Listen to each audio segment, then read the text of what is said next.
أعوذ بالله من الشيطان الرجيم بسم الله الرحمن الرحيم ولقد أرسلنا إلى من قبلك فأخذناهم بالبأساء والضراء لعلهم يتضرعون آمنت بالله صدق الله العظيم رب اشرح لي صدري ويسر لي أمري واحلل عقدة من لساني يفقهوا قولي الصلاة والسلام عليك يا رسول الله وعلى آلك وأصحابك يا حبيب الله۔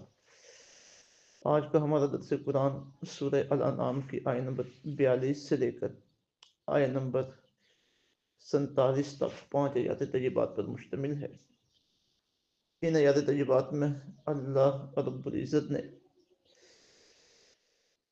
قوموں کی تربیت، اصلاح، ایمان کی طرف انہیں دعوت دینے کے لیے جو انبیاء کرام علیہ السلام بھیجے، اور پھر قوموں نے انہیں تسلیم کرنے، ان کی بات ماننے کے بجائے جو آگے سے برا رد عمل دیا، پھر اس پر جو اللہ تعالیٰ کا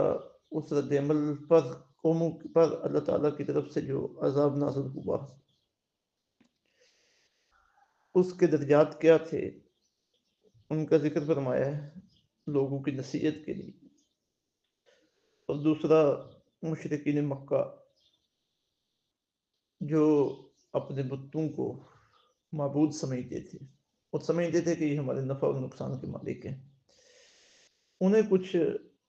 تنبیہ کی ہے اور دعوت فکر دی ہے کہ یہ تمہارے کیسے خدا ہے، کہ اللہ کے مقابلے میں تو یہ تمہیں کچھ بھی فائدہ نہیں دے سکتے۔ فرمایا وَلَقَدْ أَرْسَلْنَا، بے شک بھیجے ہم نے رسول اِلَىٰ أُمَمٍ مِّن قَبْلِكَ، امتوں کی طرف آپ سے پہلے، فَأَخَذْنَاهُمْ، تو ہم نے پکڑ لیا انہیں، بالبأساء سختی، والضراء اور تکلیف سے، لعلہم یتضرعون تاکہ وہ گڑ گڑائیں، فلولا تو کیوں ایسا نہ ہوا، اذ جاءہم بأسنا جب آیا ان پر ہمارا عذاب، تضرعوا تو وہ گڑ گڑاتے یعنی توبہ کرتے، ولیکن قست لیکن سخت ہو گئے، قلوبہم ان کے دل، وزین اور راستہ کر دیا، لہم ان کے لیے، شیطان نے، ما کانوا یعملون جو وہ کیا کرتے تھے۔ فلما نسوا پھر جب انہوں نے بلا دی، ما ذکروا بہ وہ نصیحتیں جو انہیں کی گئی تھی، فتحنا علیہم کھول دیے ہم نے ان پر، ابواب کل شیء ہر چیز کے دروازے، حتیٰ اذا فرحوا یہاں تک کہ جب وہ خوشیاں منانے لگے، بما اوتوا اس پر جو انہیں دیا گیا تھا، اخذناہم ہم نے پکڑ لیا انہیں، بغتۃ اچانک، فاذا ہم مبلسون اب وہ نا امید ہو کر رہ گئے، فقطع تو کاٹ کر رکھ دی گئی، دابر جھڑ، القوم الذین ظلموا اس قوم کے جس نے ظلم کیا تھا، والحمدللہ اور سب تعریفیں اللہ کے لیے ہیں، رب العالمین جو پروردگار ہے سارے جہانوں کا۔ قل آپ فرمائیے، ارأیتم بلا یہ تو بتاؤ، ان اخذ اللہ اگر لے لے اللہ تعالیٰ، سمعکم تمہارے کان، وابصارکم اور تمہاری آنکھیں، وختم اور مہر لگا دے، اعلیٰ قلوبکم تمہارے دلوں پر، من الہ غیر اللہ تو کوئی خدا ہے اللہ کے سوا، یأتیکم بھی جو لا دے تمہیں یہ چیزیں، انظر دیکھیے، کیف نصرف الآیات کس رنگ میں ہم بیان کرتے ہیں دلیلیں، ثم ہم یصدفون پھر بھی وہ منہ پھیرے ہوئے ہیں۔ قل ارائیتکم آپ فرمائیے، ان اتاکم قل ارائیتکم آپ فرمائیے یہ تو بتاؤ، ان اتاکم عذاب اللہ اگر آ جائے تم پر اللہ کا عذاب، بغتتاً اچانک، او جہرتاً یا کھلم کھلا، حال یہلکو تو کون ہلاک کیا جائے گا، الا القوم الظالمون بغیر ظالم لوگوں کے۔ اب یہاں سب سے پہلے جو بات قابل توجہ ہے وہ ہے رسولوں کا قوموں کی طرف بھیجنا۔ اب ہمارے لیے تو اللہ تعالیٰ کی طرف سے بڑی آسانی ہوگی ہے کہ میرے اور آپ کے کریم آقا صلی اللہ علیہ وسلم خاتم النبیین بن کے تشریف لے آئے ہیں۔ آپ کے بعد کسی نئے رسول نبی کی آمد کا سلسلہ ہی بالکل منقطع ہو گیا ہے۔ اللہ تعالیٰ نے آپ کا مقام و مرتبہ بیان فرمایا ہے،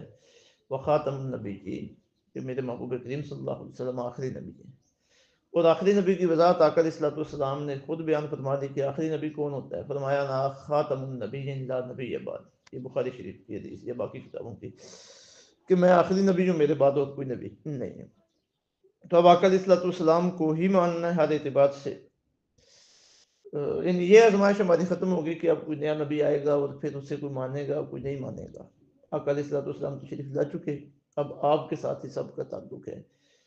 ماننا ہے تو آپ کو ہی ماننا ہے، جو نہیں مانے گا تو اپنی سزا اس نے خود ہی بھگتنی ہے.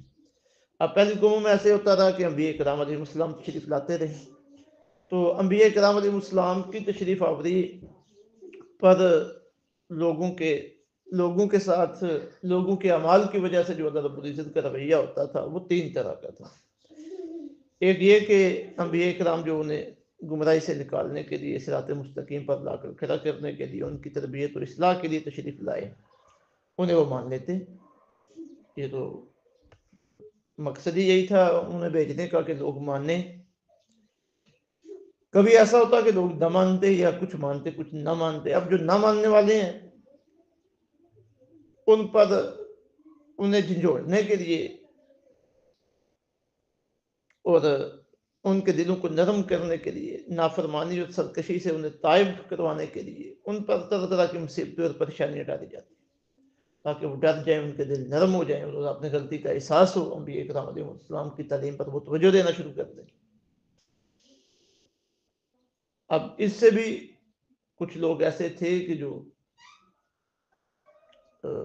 اس سے نصیحت حاصل کرتے اور توبہ طائب ہو جاتے اور انبیاء کرام علیہ السلام کی تعلیم پر عمل پیدا ہو جاتے. لیکن ایک بڑا ایک طبقہ پھر بھی ایسا تھا کہ جسے اس نصیحت کا بھی سے بھی وہ فائدہ نہیں اٹھاتے تھے. یعنی مصیبتیں پریشانیاں جب آتی تو ان پر ان کا بالکل کوئی اثر نہ ہوتا، وہ اپنی برائی پہ ڈٹے رہتے. تو پھر تیسرا یہ کہ ان پر رزق کے دروازے کھول دیے جاتے، آسانیاں پیدا کر دی جاتی ان کے لیے.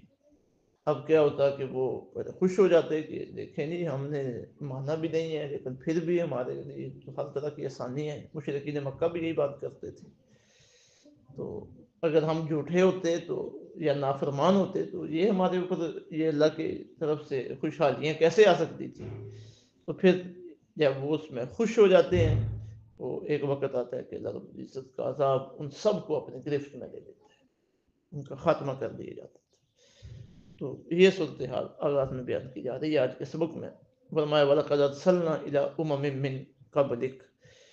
بے شک بھیجے ہم نے رسول امتوں کی طرف من قبل کا، آپ سے پہلے. آقا علیہ السلام کو فرمایا جا رہا ہے کہ آپ سے پہلے بھی ہم نے امتوں کی طرف رسول بھیجے. اب رسول بھیجے ہیں تو ایک طبقہ ایسا جنہوں نے رسولوں کو مان لیا ہے. اب آگے دوسرے طبقے کی بات ہے،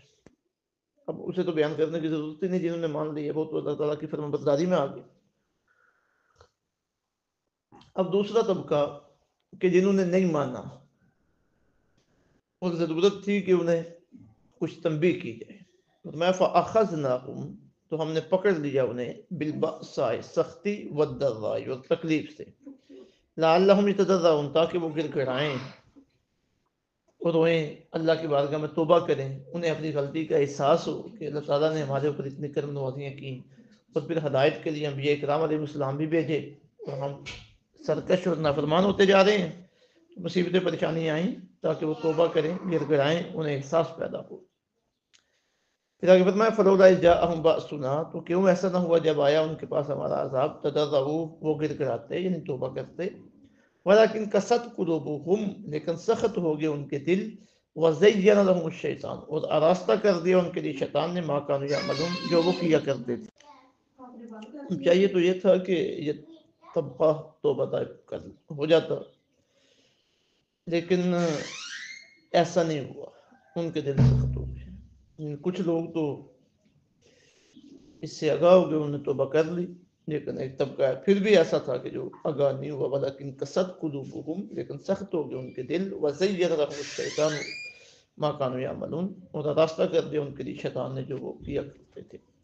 یعنی اپنے برے اعمال انہیں اچھے نظر آنے لگے اور یہی سمجھنے لگے کہ ہم ہی بہترین ہیں اور ہم ہی ہدایت کے راستے پہ ہیں. پھر کیا ہوا، فلما نسوا ما ذکروا بہ، جب انہوں نے بلا دی وہ نصیحتیں جو انہیں کی گئی تھی، فتحنا علیہم ابواب کل شیء، تو ہم نے کھول دیے ان پر دروازے ہر چیز کے. اب یہ نافرمانوں پر، انبیاء کرام علیہ السلام کے منکروں پر اللہ رب العزت کی بارگاہ کے سرکشوں پر جو روزی کے دروازے کھلتے ہیں، حکومتیں انہیں ملتی ہیں اور دنیاوی کرفت انہیں نصیب ہوتی ہے، وہ کوئی ان کے لیے اللہ رب العزت کی رحمت نہیں ہوتی، وہ اللہ کا عذاب ہی ہوتا ہے، تاکہ وہ اس میں اتنا گم ہو جائے، اپنے آپ کو بہتر سمجھنے لگے۔ آزمائش ہوتی ہے یہ بہت بڑی ان کے لیے، پھر ایک وقت آتا ہے کہ اللہ رب العزت ان پہ اپنا عذاب بھیج دیتا ہے۔ حتیٰ اذا فرحوا، یہاں تک کہ جب وہ خوشیاں منانے لگے بما اوتوا، جو انہیں دیا گیا تھا، اخذناہم بغتہ، ہم نے پکڑ لیا انہیں اچانک، فاذا ہم مبلسون، اب وہ نا امید ہو کر رہے، جب اچانک عذاب آیا تو سب ختم ہو گیا، نا امیدی کے سوا بچا ہی کیا۔ تو ہمیں بھی اپنے ہاں یہ جائزہ لینا چاہیے، مسلمانوں کے اندر بھی، کہ کلمہ تو پڑھ لیا لیکن آگے احکامات پہ عمل بھی تو ضروری ہے۔ تو مسلمانوں میں ایسے بھی جو نافرمان لوگ، کوئی اللہ اور اللہ کے رسول صلی اللہ علیہ وسلم کی پرواہ نہیں، حیا نہیں، جب ہم انہیں دیکھیں کہ وہ اس طرح کی ان پہ دروازے کھلے ہوئے ہیں رزق کے، اور پھر وہ خوش ہیں، اس کا غلط استعمال کر رہے ہیں، تو دور نہیں ہے کہ ان کے اوپر اللہ کا عذاب ہے۔ اب وہ تو اللہ کا عذاب نہیں آنا، حضور احمد عالم صلی اللہ علیہ وسلم کے صدقے اب وہ ختم ہو چکا کہ پوری امت ہی ختم ہو جائے، لیکن انفرادی سطح پہ لوگوں پہ، قبائل، مختلف قبیلوں پہ، مختلف علاقوں پہ یہ آزمائشیں آتی ہیں۔ تو اس سے کہیں بھی جو ہے نا دل بڑا نہیں کرنا چاہیے کہ ہمارے اوپر تو اللہ کی کرم نوازی ہے، ہمیں کیا پڑی ہے دین کا نام لینے کی، نہیں، یہ کرم نوازی آزمائش بھی ہو سکتی ہے، اپنے حالات کا جائزہ لیتے رہنا چاہیے۔ فقطع دابر القوم الذین ظلموا، تو کاٹ دی گئی جڑ اس قوم کی جس نے ظلم کیا تھا، اپنی جانوں پہ ظلم کیا، اللہ رب العزت کی توحید کو نہ مان کے، انبیاء کرام علیہ السلام کی رسالت کو نہ مان کے۔ اب یہ اللہ اور اللہ کے رسول صلی اللہ علیہ وسلم کا پیغام حیات آفری ہے، دنیا میں کامیابی کا ضامن ہے، آخرت میں کامیابی کا ضامن ہے، تو جس نے نہ قبول کیا اس نے اپنی جان پہ ظلم کیا۔ اور دوسرا یہ کہ وہ اب جس کے پاس ہدایت نہیں ہے وہ دوسروں پہ بھی ظلم کرے گا، دوسروں کے حقوق کو بھی پامال کرے گا، اور کفار و مشرکین کے طریق کا حصہ چیزیں ہیں، وہ دوسروں پہ ظلم و ستم کرتے، حکومت میں آئے تو پھر بھی ظلم و ستم کیا، تجارت پہ ان کا قبضہ ہوا تو پھر بھی ظلم و ستم کیا، آج بھی جو عالمی طاقتیں ہیں ان کی یہی صورتحال ہے۔ تو فرمایا فقطع دابر القوم الذین ظلموا، کاٹ کر رکھ دی گئی جڑ اس قوم کی جس نے ظلم کیا۔ والحمد للہ رب العالمین، سب تعریفیں اللہ کے لیے ہیں جو پروردگار ہے سارے جہانوں کا۔ جب ان کا خاتمہ ہوا تو لازمی بات ہے یہ جن پہ ظلم ہو رہا تھا انہیں اللہ کی حمدی کرنی تھی، اللہ کی تعریفی کرنی تھی، اللہ کا شکریہ ادا کرنا تھا، اور دوسری بات یہ کہ ایسے برے لوگوں سے زمین پاک ہوئی، تو یہ حمدی الفاظ آ گیا ہے، والحمد للہ رب العالمین۔ اب آگے مشرقین کو جو جوڑنے کے لیے دلائل ذکر کیے گئے جا رہے ہیں کہ دیکھو تم اپنی آنکھوں سے مشاہدہ کرتے ہو کہ تمہارے بت تمہیں کچھ بھی نہیں دے سکتے، ایک ذرہ برابر بھی تمہارا یہ فائدہ نہیں کر سکتے، تو کیوں ان کے پیچھے پڑے ہوئے؟ قل ارائیتم، اے محبوب صلی اللہ علیہ وسلم آپ فرمائیے انہیں مشرکین کو، بھلا یہ بتاؤ تو ان اخذ اللہ سمعکم،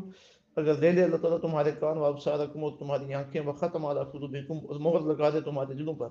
من الہ غیر اللہ، تو خدا کے سوا اور کون ہے، یاتیکم بھی، جو لا دے تمہیں یہ چیزیں، کوئی ہے؟ جواب تو اب یہ ایسے دلائل ہیں جن کا انکار کرنا ممکن نہیں ہے۔ تمہیں پیدا اللہ نے کیا، آنکھیں، کان، دل، ہر چیز اللہ نے دی، تم دیکھتے ہو کہ تمہارے سامنے کسی کی ان میں سے کوئی چیز ضائع ہو جائے تو نہیں واپس آ سکتی، یہ بت تو نہیں واپس لا سکتے نا، تو پھر انہیں چھوڑ کر اسی ایک اللہ کے اوپر اپنا یقین پکا کیوں نہیں کر لیتے؟ انظر کیف نصرف الآیات، دیکھیے ذرا کس رنگ سے ہم بیان کرتے ہیں یہ دلیلیں، یعنی توحید کی دلیلیں، ثم ہم یصدفون، پھر بھی وہ منہ پھیرے ہوئے ہیں۔ اب یہ قرآن مجید کا جو اسلوب ہے گفتگو کرنے کا، یہ اکتا دینے والا نہیں ہے، اس میں رنگینی ہے، تنوع ہے، اور طبیعت ہر بار ایک نیا لطف محسوس کرتی ہے، نئی لذت سے سرشار ہوتی ہے۔ کبھی اس میں عقلی دلائل بیان کیے جا رہے ہیں، کبھی تاریخی شواہد ذکر کیے جا رہے ہوتے ہیں، کبھی اپنی رحمتوں کی خوشخبریاں سنائی جا رہی ہوتی ہیں، کبھی اپنی ناراضگی اور غضب کے انجام سے ڈرایا جا رہا ہے۔ تو یہی مطلب ہے تصریف آیات کا، پھیر پھیر کر ہم بیان کرتے ہیں آیات کو۔ ثم ہم یصدفون، پھر بھی وہ منہ پھیرے ہوئے ہیں۔ صدف کا معنی ہوتا ہے اعراض کرنا، منہ پھیرنا۔ یعنی سب کچھ ان کے سامنے بیان کیا جا رہا ہے اور پھر بھی وہ اس سے منہ پھیر لیتے ہیں، اس سے فائدہ نہیں اٹھاتے. قل ارائیتکم، آپ فرمائیے یہ تو بتاؤ، ان اتاکم عذاب اللہ، اگر آ جائے تم پر اللہ تعالیٰ کا عذاب بغتۃ اچانک، او جہرتن یا کل مکلہ، حال یہلک الا القوم الظالمون، تو کون ہلاک کیا جائے گا بغیر ظالم لوگ؟ اگر اس وقت عذاب آتا ہے تو ظالم لوگوں پر ہی عذاب آئے گا. جو اللہ کے نافرمان ہیں، توحید کے منکر ہیں، رسولوں کے منکر ہیں، لہٰذا تمہیں آگاہی رہنی چاہیے. تو یہ رسالت اور توحید کے بارے میں چند حقائق جو ذکر کیے گئے ہیں اور ہمارے لیے بھی اس وجہ سے بات موجود ہے. اللہ رب العزت سمجھ کے رہنے کی توفیق عطا فرمائے. وما علینا الا البلاغ.